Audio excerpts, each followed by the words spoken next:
গত ৩১ মে রাজশাহীর চারঘাট উপজেলার মেরামতপুরে মাঠে ধান কাটতে গিয়ে চোয়ালে রাসেলস ভাইপার সাপ কামড় দেয় হেফজুল আলী নামের এক কৃষককে।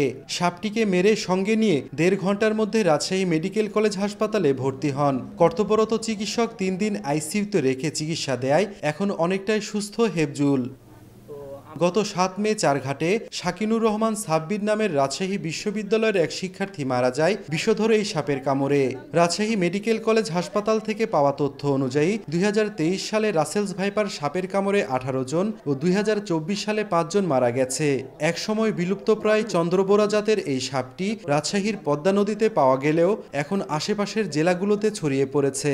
ধান কাটতে কাটতে সাপ এসে বাড়াইছে, সাপ কাছে দাব দিতে আমার লাভ ধরে চলে কামড় দিয়েছে। এখন মেডিকেলে গেলাম, আমি সঙ্গে সঙ্গে মেডিকেলে গেছি, রাজশাহী মেডিকেলে গেছি, চিকিৎসা দিয়েছে আমাকে। চিকিৎসা দেওয়ার পর এখন আপাতত একটু সুস্থ, কিন্তু শারীরিক যে অসুস্থ, মানে আমি কাজকাম করতে পারছি না। নদীতে যত পানি বাড়ছে তত আমাদের আতঙ্ক হচ্ছে, মানে ভয় লাগছে। নদীর ভিতরে পানিতে সঙ্গে ভাসে আসতেছে। মাঠে গেলে সাপে কামড়াচ্ছে, তারপরে মাঠে যাচ্ছে না ভয়ে কেউ।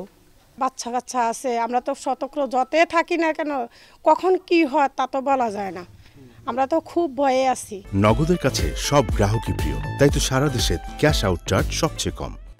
এদিকে স্ন্যাক রেস্কিউ টিমের সদস্য জানান, প্রাণঘাতীর তালিকায় রাসেলস ভাইপার সাপের অবস্থান বিশ্বে ৫ম। তাই এই সাপ দেখামাত্র না মেরে বন বিভাগ বা তাদের খবর দেওয়ার অনুরোধ জানান। রাসেলস ভাইপার সাপ কোথাও দেখে তাহলে আমি তাদেরকে পরামর্শ দিব যে অবশ্যই এটাকে না মেরে যেন যারা উদ্ধারকর্মী আছে তাদেরকে ফোন দেয় বা বন বিভাগকে ফোন দিলে, অথবা যে আমাদের জাতীয় সেবা 999 আছে সেই 999-এ ফোন দিলে এই সাপটাকে উদ্ধার করে নিয়ে যাবে।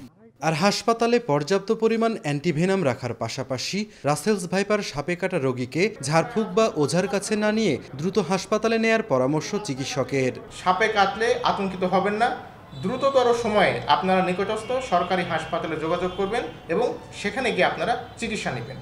বর্তমানে ২৮টি জেলায় ছড়িয়ে পড়েছে বিষধর এই সাপ। সাইফুর রহমান রকি, সময় সংবাদ, রাজশাহী।